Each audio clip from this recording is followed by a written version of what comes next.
Good morning student, class 10 का कार्तिका भाग का थर्ड लेसन है साना साना हाथ जोड़े, जिनकी लेखिका मधुर कांगनिया जी हैं। कल तक हमने किया था कि मधुर कांगनिया जी जब अपने प्राकृतिक दृश्य को देखने के लिए कहीं घूमने के लिए प्राकृतिक स्थलों पर गई हुई होती हैं, तो वहाँ पर किस प्रकार से वो देखती हैं कि यहाँ पर लोग इन पहाड़ों को तोड़कर किस प्रकार से अपनी आजीविका चला रहे हैं। छोटे छोटे जो बच्चे होते हैं पहाड़ों पर 3 किलोमीटर की चढ़ाई चढ़कर स्कूल जाते हैं और आने के बाद अपने माता पिता का वो हाथ भी बटाते हैं, क्योंकि वह इतनी कठिन परिश्रम करने के बाद भी वहाँ का जो मेहनताना होता है लोगों को बहुत कम मिलता है। ठीक है, उनका मेहनताना बहुत कम मिलता है, इसलिए सभी व्यक्तियों को मिलकर कार्य करना होता है। लेकिन उसके बाद में वह घूमते घूमते कहीं थांग पर पहुंच जाते लाइंग में, यानी कि जहाँ पर छोटे छोटे घर बने हुए होते हैं। और वे अपनी थकान को उतारने के लिए क्या करती हैं, एक तीस्ता नदी के किनारे बैठ जाती हैं और वहाँ के प्राकृतिक दृश्य को देखती हैं। लाइंग में वहाँ पर वह कहते हैं कि अधिकतर जो लोग होते हैं अपनी आजीविका लगाने के लिए पहाड़ी आलू वगैरह, धान की खेती, शराब वगैरह ये बेचकर ही वो लोग वहाँ पर अपना गुजारा करते हैं। अब उसके बाद में लेकिन लेखिका लायन के अंदर जब बर्फ देखना चाहते थे, लेकिन बर्फ उसे कहीं पर दिखाई नहीं देती। वे लोग उस समय समुद्र तट से 14,000 फीट की ऊंचाई पर थे, यानी कि समुद्र तट से कितनी ऊंचाई पर थे? 14,000। एक स्थानीय युवक के अनुसार प्रदूषण के कारण यहाँ पर स्नोफॉल कम हो गई थी। कटाव में बर्फ देखने को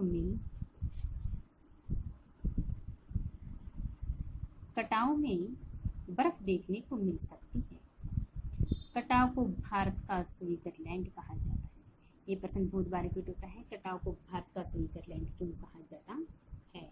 कि इसमें वहाँ पर बर्फ कहीं कहीं पर जब देखने को मिल जाती है तो कहा गया कि उस कटाव को ही भारत का स्विट्जरलैंड कहा जाता है। कटाव को अभी तक टूरिस्ट स्टॉप नहीं बनाया गया, इसलिए यह अब तक अपने प्राकृतिक स्वरूप में था। लायोंग से कटाव का सफर 2 घंटे का था। कटाव को अभी तक टूरिस्ट स्टॉप नहीं बनाया गया था, इसलिए यह अब अपने प्राकृतिक स्वरूप में था। लायुंग में कटाव का सफर 2 घंटे का था। कटाव का रास्ता बड़ा ही खतरनाक है। लायुंग से कटाव का सफर कितना था? 2 घंटे का था, लेकिन वह जो रास्ता होता है वह बड़ा ही खतरनाक है था। जरा सी असावधानी होने पर खतरनाक था। जितेन अंदाज से गाड़ी चला रहा था। वहां का वातावरण बादलों से घिरा हुआ था, क्योंकि वह कहते कि उसको नहीं पता था कि यहाँ पर जितेन इतनी ज्यादा धुंध व बादलों से घिरा हुआ था, लेकिन वह अंदाजे से गाड़ी चला रहा था क्योंकि आसमान पूरी तरह से बादलों से घिरा हुआ था। जरा सी असावधानी होने पर बड़ी घटना घट सकती थी। थोड़ी दूर जाने पर मौसम साफ हो गया। वह कहती कि थोड़ी सी असावधानी अगर वो बरतता जितेन तो वह क्या कहती बड़ी घटना हो सकती थी, क्योंकि उनकी जो गाड़ी होती उस पहाड़ी से नीचे गुजर जाती, उनका पता तक भी नहीं चलता। लेकिन कुछ थोड़ी दूरी ही पर चला था, मौसम बहुत साफ हो गया। मणि कहने लगी यह स्विट्जरलैंड से भी सुंदर है। यानी कि जो कांगनिया मणि है वो क्या कहती है, लेखिका क्या कहती है, अरे ये तो जो स्विट्जरलैंड के अंदर जो प्राकृतिक दृश्य हमने देखा था, यहाँ का जो दृश्य होता है लाइम का, ये तो उससे भी सुंदर दिखाई दे रहा है। कटाव दिखने लगा। चारों ओर बर्फ से पड़े पहाड़ थे, यानी कि कटाव का सफर मुझे दिखा था चारों तरफ, यानी कि पहाड़ों पर बर्फ ही बर्फ दिखाई दे रही थी। जितेन कहने लगा कि यह बर्फ रात को ही पड़ी है। वह कहता है कि ये ऐसा लग रहा है, यानी कि ये बर्फ रात को ही पड़ी लग रहा है, क्योंकि पहले पड़ी होती तो वह कहता है कि सूर्य निकलने के पश्चात वो बर्फ पिघलनी शुरू हो जाती। बर्फ को देखकर सभी झूमने लगे। लेखिका का मन ने खिंचाव रही। लेखिका का मन बर्फ पर चलने को हो रहा था। यानी कि लेखक क्या चाहते थे, उसका मन आ गया कि मैं इस बर्फ के ऊपर चलूं, परंतु उसके पास बर्फ में पहनने वाले जूते नहीं थे, क्योंकि उसका मन तो कर रहा था बर्फ के ऊपर चलने के लिए, लेकिन बर्फ में यानी कि जो शूज पहनकर यानी कि जो वहाँ के जो लोग चलते हुए कहते उसके पास वो जूते नहीं थे, वो कैसे चल सकते थे। सभी सहयात्री वहाँ के वातावरण में फोटो खिंचवा रही थी। लेखिका फोटो खिंचवाने की अपेक्षा वहाँ के वातावरण को अपनी सांसों में समा लेना चाहती थी। वह कहते कि उसे स्विट्जरलैंड की इतनी सुंदर दृश्य को देखकर सभी लोग क्या करते, वहाँ के उस प्राकृतिक दृश्य की फोटो खींच रहे थे। लेकिन वो फोटो की अपेक्षा क्या कर रही थी, लेखिका कांगनिया वो वहाँ के इस वातावरण प्राकृतिक दृश्य को अपनी सांसों के अंदर समा लेना चाहती थी। उसे लग रहा था कि यहाँ के वातावरण ने ऋषि मुनियों को वेदों की रचना करने की प्रेरणा दी होगी, कि यहाँ के जो ऋषि मुनि हैं उनके वेदों की रचना कर रही है, यानी कि जो हमारे ऋग्वेद, सामवेद, अथर्ववेद जो आदि बताए गए हैं वह कहते उनकी रचना दी है। ऐसे असीम सौंदर्य को यदि कोई अपराधी भी देख ले तो यह आध्यात्मिक हो जाएगा। लेखिका के मन में भी दार्शनिकता उभरने लगी कि यहाँ हिम शिखर पूरे एशिया को पानी देते हैं। प्राकृतिक अपने ढंग से सर्दियों में हमारे लिए पानी इकट्ठा करते हैं। प्रकृति क्या करती है, सर्दियों में क्या करती है, हमारे लिए पानी इकट्ठा करते हैं, क्योंकि सर्दियों के समय वहां तो क्या होती है, बर्फ जमी होती है। पानी अगर हमें आवश्यकता हो तो कहाँ से आएगा, वह कहते वो जो पानी इकट्ठा करती है प्रकृति। और गर्मियों में बर्फ शिलाएं पिघल कर जलधारा बनकर हम लोगों की प्यास शांत करती है। और गर्मियों के समय में तो क्या होते हैं, जब पहाड़ों से पर जो बर्फ जमी हुई है ये कहते हैं पिघल जाती है, और ये जब बर्फ पिघल जाती है तो हम लोगों की प्यास तभी बुझती है। पर वैसे तो क्योंकि वहां पर पानी नहीं होता, हमेशा बर्फीली होती है, लेकिन जैसे जैसे बर्फ पिघलते है वैसे वैसे में पानी पीने के लिए मिलता है। प्रकृति का यह जल संचय अद्भुत है। इस प्रकार नदियों और हिमशकरों का हम पर ऋण है, यानी कि जो नदियां होती हैं, ये जो पहाड़ होते हैं, हमारे लिए कैसे कैसे प्राकृतिक दल से कैसे कैसे कार्य करें, इनका तो हम पर बहुत ज्यादा ऋण है। थोड़ा आगे जाने पर फौजी छावनियां दिखाई दी। किसको, यानी कि कुछ थोड़ी आगे जाती हैं तो जैसे फौजी वगैरह अपने छोटे छोटे टापू बना लेते हैं, उनमें रहती हैं। वह कहते हैं कि मधुर कांगनिया जी को वो दिखाई देने लगती है। थोड़ी दूरी पर चीन की सीमा थी। फौजी कड़ाती ठंड में अपने कष्ट को देकर हमारी रक्षा करते। वह कहती कि थोड़ी दूरी पर क्या थी, चीन सीमा थी। वह कहते कि देखो इन फौजी इस इतनी कड़कड़ाती धूप में भी हमारी रक्षा कर रही, स्वयं कष्ट उठा रही, दुख दे रही अपने शरीर को और हमें हमारी रक्षा कर रही। लेखिका फौजियों को देखकर उदास हो गई, यानी कि लेखिका क्या करते हैं, फौजियों को देखकर उस समय क्या हो जाती है, दुखी हो जाती है। वैसाख के महीने में भी वहाँ बहुत ठंड थी। वे लोग पौष और माघ की ठंड में किसी तरह रहते होंगे। वह कहते कि पौ माघ का जो महीना होता है बताया जाता है कि उस समय बहुत ज़्यादा ठंड होती है।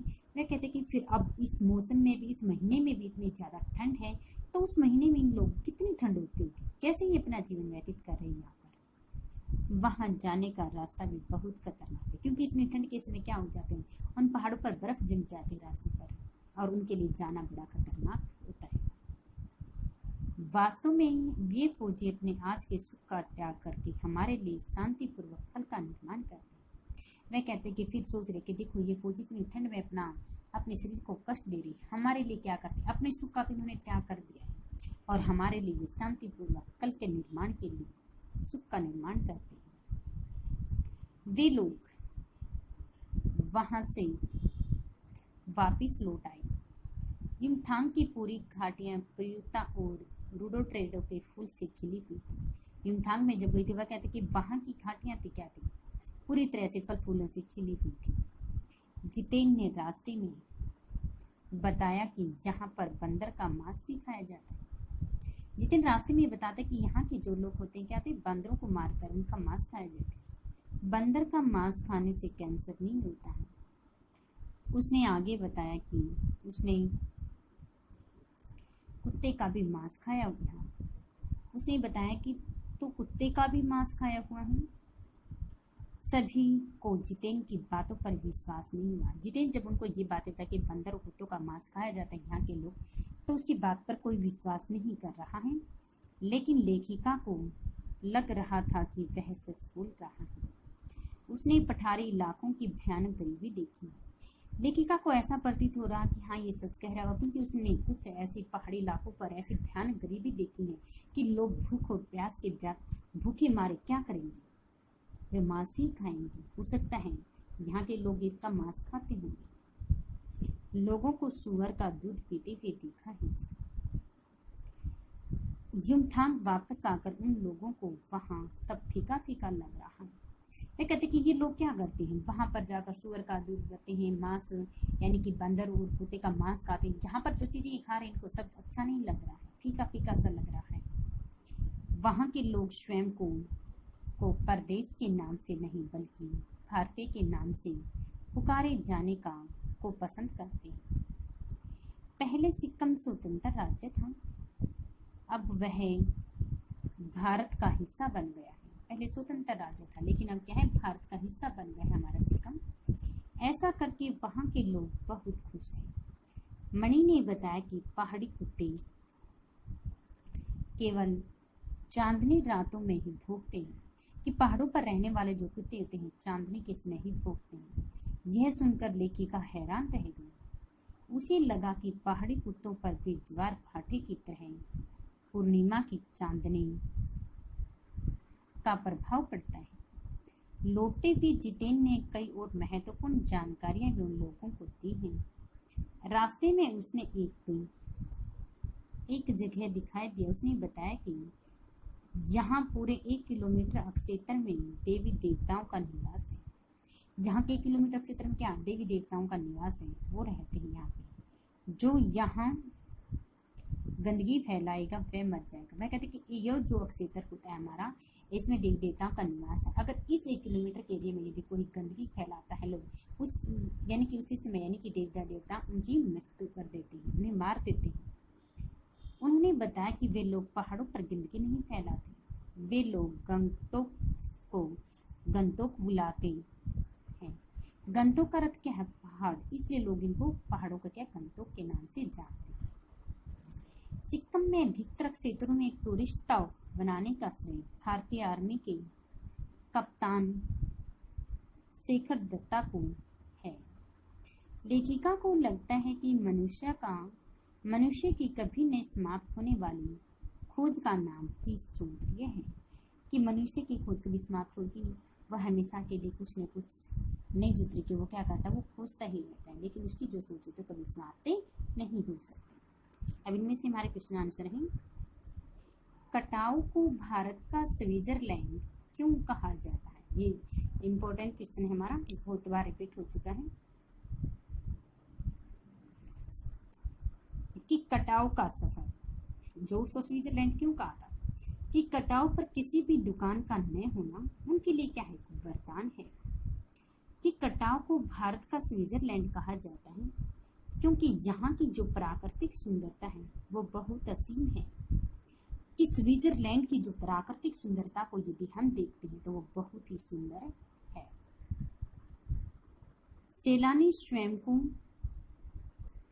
भगवान के निकट समझते हैं, स्वयं को भगवान के पास समझते हैं। वहाँ उन्हें अद्भुत शांति मिलती है। यहाँ पर जो भी सैलानी, जो भी व्यक्ति घूमने के लिए आते हैं, उन्हें एक तरह से ऐसी सुकून शांति मिलती है कि वो लोग मानते हैं कि हम भगवान की शरण में आ गए हैं।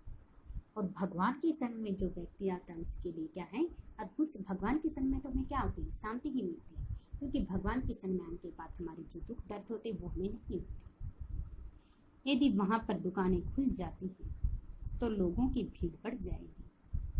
वे कहते हैं कि यदि यहाँ पर दुकान भी खुल गई तो क्या होगी, यानी कि लोग भगवान भी वहाँ पर पहुँच जाता, स्विट्जरलैंड के अंदर वहाँ पर शांति मिलते हैं, तो बहुत सारे सैलानी यानी कि दिन प्रतिदिन क्या करेंगे, घूमने के लिए वो आते जाते रहेंगे। जिससे वहां पर गंदगी और प्रदूषण फैलेगा। लोग आएंगे, दुकानें खुलेंगी तो वो कुछ न कुछ वहां पर खाएंगे, भूखे लगेंगे तो वो कुछ न कुछ चीजें खाते रहेंगे, और वे जो थैली वगैरह जैसे बिस्कुट्स वगैरह, नमकीन्स वगैरह आदि चीजें खा रहे हैं वो उनको इधर उधर फेंक देंगे, तो उस समय क्या होगी, प्रदूषण भी फैल जाएगा। लोग सफाई संबंधी नियमों का पालन नहीं करते हैं, क्योंकि जो लोग होते कोई डस्टबिन वगैरह आदि अगर पहाड़ों पर तो कहाँ होते, अगर रख भी दिए जाते कहीं पर एकांत जगह पर नहीं डालते, मन में तभी किसी रास्ते में चलते फिरते रास्ते के अंदर भी फेंक देते। सफाई का तो कोई नियम पालन करते ही नहीं। वस्तुएं खा पी कर व्यर्थ का सामान इधर उधर फेंक देते। अभी बताया गया था कि वो सामान यानी कि चीजों को खा करके उन चीजों को सामान को कहते हैं इधर फेंक देते हैं। लोगों का आना जाना बढ़ने से जैसे युमथांग में स्नोफॉल कम हो गया, वैसा ही यहाँ पर होने की संभावना है। कटाव के वास्तविक स्वरूप में रहने के लिए वहाँ किसी भी दुकान का न होना अच्छा है। इसलिए कहते कि इस वास्तविकता के स्वरूप को देखने के लिए यहाँ पर क्या होना चाहिए, यहाँ इन पहाड़ी क्षेत्रों पर किसी प्रकार की दुकान नहीं होनी चाहिए। अगर दुकान हुई तो ऐसे प्रदूषण बढ़ती चली जाएगी। इसलिए कटाव को भारत का स्विट्जरलैंड कहा गया कि यहाँ पर भी बहुत ज्यादा सुंदरता है, स्वच्छता है। अगला है कि प्रकृति ने जल संचय की व्यवस्था किस प्रकार से की है, कि प्रकृति का जल संचय करने का अपना ढंग होता है। सर्दियों के समय में वहां पर बहुत ज्यादा बर्फ पड़ती है और उस बर्फ के रूप में ही जल को इकट्ठा करती है। सर्दियों के समय बहुत ज़्यादा बर्फ पड़ती है और जब भी उसे पिघलती है तो उस पानी को हम इकट्ठा करते हैं, और गर्मियों में क्या होती है, वह बर्फ पिघल जाती है और लोग अपनी प्यास बुझा लेते हैं। पानी के लिए जो लोग तरस रहे थे, ये बर्फशीला उसमें क्या करते हैं, पिघल कर अपनी जलधारा बन जाती है, यानी कि बहने लगती है पहाड़ों पर। इसमें पहाड़ों से क्या होता है, पानी बहने लगता है, जिससे हम लोग जल प्राप्त करके अपनी प्यास व तथा दैनिक आवश्यकताओं को पूरा कर लेते हैं। अगला है, देश की सीमा पर बैठे फौजी किस तरह की कठिनाइयों को जूझते हैं, हमारा उनके प्रति क्या उत्तरदायित्व होना चाहिए। कि जब देश की सीमा पर यानी कि जब लाइव के समय में जब लेखिका पहुंच रही होती है वहां पर देखते हैं कि छोटी छोटी लकड़ियों से छोटी छोटी घाटियां बना करके ये फौजी अपना जीवन व्यतीत कर रहे हैं। इतनी कड़ी वह कहते हैं कि इससे को माह के महीने में अंदर इतनी ठंड है, बहुत ठंड होती है। इस महीने में जब इतनी ठंड है तो को माह का जो महीना होता है उसमें तो बहुत ज़्यादा ठंड होती है। तो ये लोग क्या करते हैं, स्वयं अपनी चीज़ों को भूल जाते हैं, सुख को, और हमें सुख देते हैं। कि देश की सीमा पर तैनात फौजियों को कई तरह की कठिनाइयों का सामना करना पड़ता है, यानी कि अपनी जो सीमा होती है उन्हें किसी प्रकार का खतरा है हमारे देश को, इसको आने जाने वाले व्यक्तियों का न हो सके, उस समय ये व्यक्ति स्वयं क्या करते हैं, बहुत सारी कठिनाइयों का सामना भी करना पड़ता है। बर्फीले क्षेत्रों में तैनात फौजी बर्फीली हवा और तूफानों का भी सामना करते हैं। वह कहते हैं कि ऐसी जगह पर रहकर इन बर्फीले क्षेत्रों में व्यक्ति फौजी जो व्यक्ति होते वे क्या करते हैं, बर्फीले और हवाओं के माध्यम से तूफानों से का भी सामना कर रहे हैं। पौष और माघ के ठंड में वहां पेट्रोल के अतिरिक्त सब कुछ जम जाता है। वे कहते हैं कि यानी कि पो माह का जो महीना होता है, पेट्रोल को छोड़ करके बाकी जो चीजें होती है वो क्या करते हैं, सब कुछ वहां पर जम जाता है। फौजी बड़ी मुश्किल से अपने शरीर के तापमान को सामान्य रखते हुए देश की सीमा की रक्षा करते हैं। यहाँ वहाँ आने जाने का मार्ग बड़ा ही खतरनाक व संकरा होता है, कठिन होता है। लोग कहते हैं कि यहाँ पर आने जाने के जो रास्ते होते हैं बहुत ही खतरनाक है, कठिन है, जिन पर से गुजरते समय किसी के भी प्राण जाने की संभावना। वे कहते ये रास्ते ऐसे ऊबड़ खाबड़ है, यहाँ पर कोई भी व्यक्ति यदि गुजर रहा होता है तो किसी भी समय उनके प्राण जा सकते हैं, उनकी मृत्यु हो सकती है, कुछ भी नहीं कहा जाता है। ऐसे खतरनाक रास्ते हैं। ऐसे रास्तों पर फौजी चलते हुए अपने जीवन की परवाह नहीं करते हुए हमारे लिए आने वाले कल को सुरक्षित करते, लेकिन फिर भी क्या करते हैं, ये फौजी अपने स्थान पर तैनात रहते हैं। फिर भी हमारे लिए हमारी रक्षा करे। इन रास्तों पर जब ये जा रहे होते, चल रहे होते हैं, तो उस समय ये केवल अपनी मृत्यु की कोई परवाह नहीं करते हैं और ये इस रास्ते से गुजर जाते हैं। हमारे लिए आने वाले कल को सुरक्षित रखते हैं, सदस्यों की खुशहाली के लिए प्रयत्नशील होते हैं, जिससे वे लोग अपने परिवारों को सोच में बेफिक्र होकर सीना से मजबूती लोगों को भी देश की संपत्ति व रक्षा करने के लिए प्रेरित कर रहे हैं।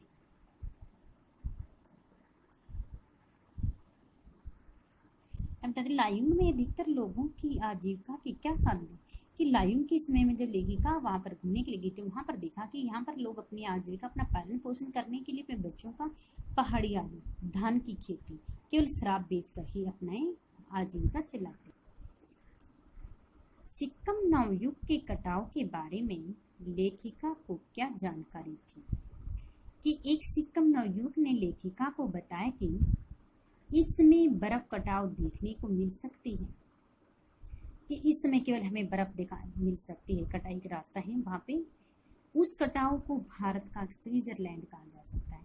आपका मन जब बर्फ देखने को हो रहा है तो एक रास्ता है जिसको भारत का स्विट्जरलैंड कहा जा सकता है। वहाँ पहाड़ी क्षेत्रों पर आपको बर्फ मिल सकती है।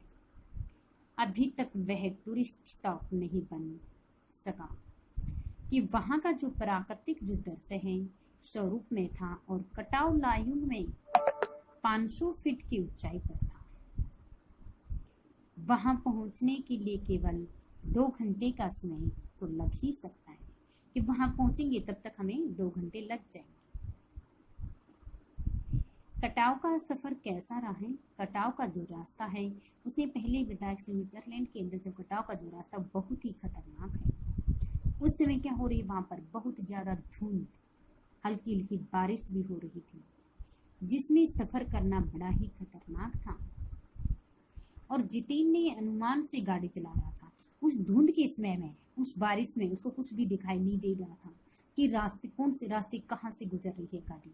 सिर्फ वो क्या करता, आंख बंद, यानी कि सिर्फ सोच के अपनी बुद्धि से केवल काम ले रहा था। अनुमान लगा के चला रहा था कि शायद यहाँ से चलना है, क्योंकि अनुमान लगा के अगर इतनी धुंध के अंदर कोई गाड़ी चलाएगा तो उसी समय क्या वो खतरनाक भी सिद्ध हो सकती है। तो खतरनाक रास्तों के ने एहसास को सबको मौन कर दिया है। ऐसे यानी कि सभी लोग नहीं तो ऐसे घूमते समय क्या कर रहे थे, आपस में बातें करते थे, जा रहे थे, लेकिन उस रास्ते में कोई आपस में एक दूसरे से बात नहीं कर रहा था। कि रास्तों के इस एहसास में ऐसा लगा था कि बहुत ही खतरनाक रास्ता है। सब चुप हैं क्योंकि वे सोचते हैं कि यदि हम आपस में बातें करेंगे तो कहीं जितेन ड्राइवर का ध्यान न भटक जाए और हमारे रास्ते इस बड़खा ब्रिज में से पहाड़ी क्षेत्र से नीचे न गिर जाए और हम मृत्यु हो जाए। तो उस समय क्या सभी व्यक्ति सफर कर रहे, यानी कि वो चुपचाप बैठे हुए थे कि थोड़ी सी यदि सावधानी से सबके प्राण भी जा सकते हैं, सबकी मृत्यु भी हो सकती है। जीप के अंदर केवल एक दूसरे की सांसों की आवाज साफ सुनाई दे रही थी। उस समय यानी किसी बोल नहीं रहा था कोई भी, उसमें केवल उनकी जो सांस ले रही थी, उनकी जो हल्की फुल्की जो ध्वनि होती है वही लोगों को साफ सुनाई दे रही थी। सिर्फ वे लोग आसपास के वातावरण से अनजान थे, क्योंकि आसपास के वातावरण का किसी लोगों को भी पता नहीं था, सभी अनजान थे। और जगह जगह पर यानी कि बोर्ड लगे हुए थे जहाँ पर लिखा हुआ था कि खतरा है, सावधानी से यात्रा करना, क्योंकि ये चेतावनी हर जगह लिखी जा रही थी। लेखिका बर्फ पर चलने की इच्छा क्यों नहीं पूरी कर सकी? कि लेखिका उस समय दल कटाव पहुंचा था, बहुत ताजी बर्फ गिरी हुई थी। बर्फ को देख कर के पहले तो उसका मन कर रहा था लेखिका कि वो बर्फ को देखने का, लेकिन बाद में फिर उसका मन क्या हुआ कि मैं इस बर्फ के ऊपर चलूं और इसके ऊपर चल कर के मैं महसूस करूं कि मुझे कैसा लग रहा है। लेकिन फिर वो क्या सोचते हैं कि बर्फ के ऊपर चलने के लिए मेरे पास कोई सूझ नहीं है। अब तो मन प्रसन्नता से खिल उठा, इच्छा थी कि बर्फ पर चलने की, लेकिन बर्फ की जन्नत का अनुभव करें, परंतु वह सब कुछ नहीं कर सकी क्योंकि बर्फ पर चलने के लिए उसके पास कोई भी जूते नहीं थे और वहां ऐसे पहाड़ी क्षेत्रों पर आसपास में उन्हें कोई दुकान भी दिखाई नहीं दे रही थी। कि दुकान से जूते खरीदें और वे इस प्राकृतिक दृश्य को देखें। ऐसी कोई दुकान भी उसे नहीं मिल रही थी।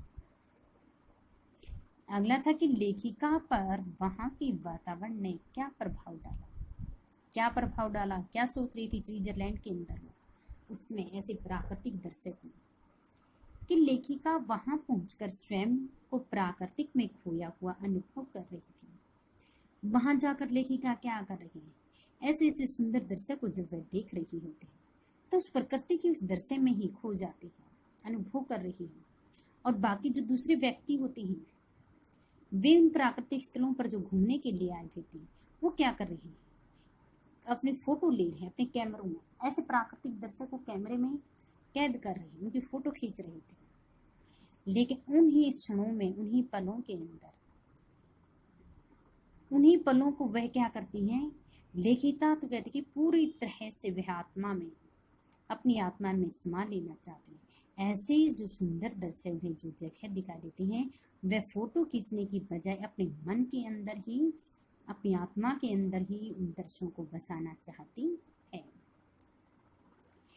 हिमालय की शिखर उसे आध्यात्मिकता से जोड़ रही है। आध्यात्मिकता, देवी देवताओं के जो दर्शन होते हैं वह कहते उस आध्यात्मिक केवल आत्मा के साथ भी जोड़ रही है।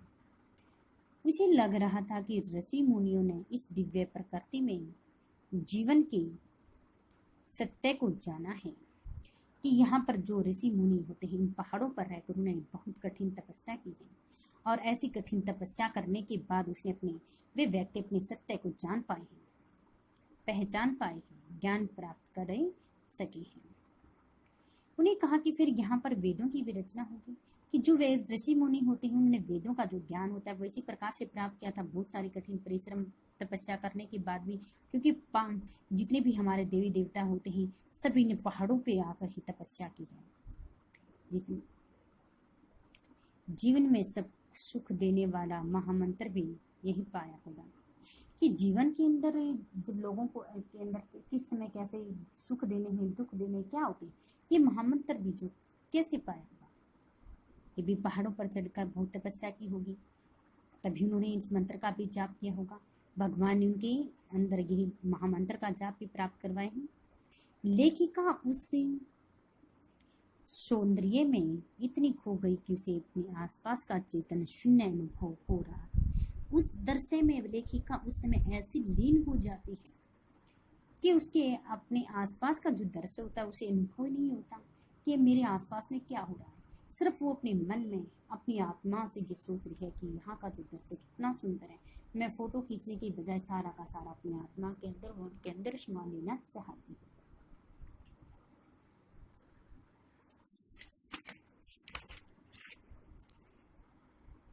अगला है, जितेन ने सैलानियों से गुरु नानक देव जी से संबंधित किस घटना का वर्णन किया है, कि जितेन वहां का इतिहास और भौगोलिक स्थिति का पूरा ज्ञान था जितेन को, क्योंकि वह तो ड्राइवर था, बार बार उस रास्तों से आना जाना उसका लगा ही रहता था, इसलिए वे कहते कि वहां के इतिहास और भौगोलिक स्थिति के बारे में बताता था, उसे पूरा ज्ञान था। वह उन्हें रास्ते भर तरह तरह की जानकारियां देता रहता था। जितेन गाड़ी चलाने के साथ साथ में उसके साथ जो लोग सफर कर रहे हैं उन्हें बहुत सारी जानकारियां भी दे रहा है।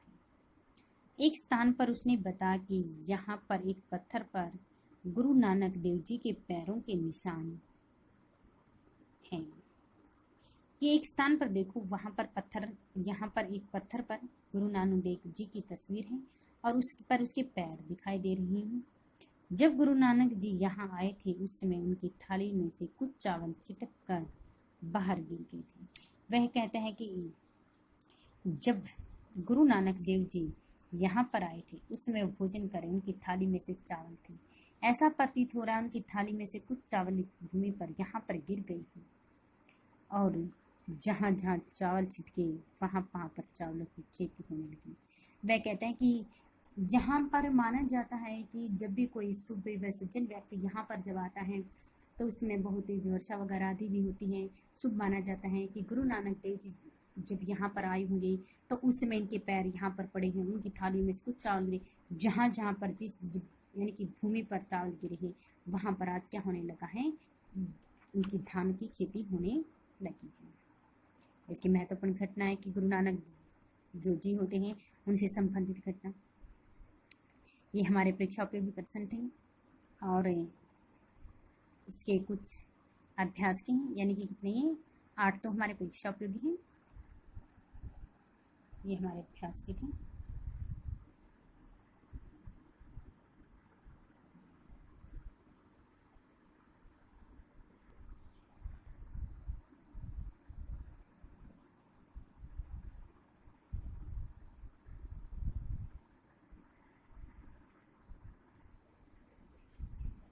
ठीक है, अभ्यास के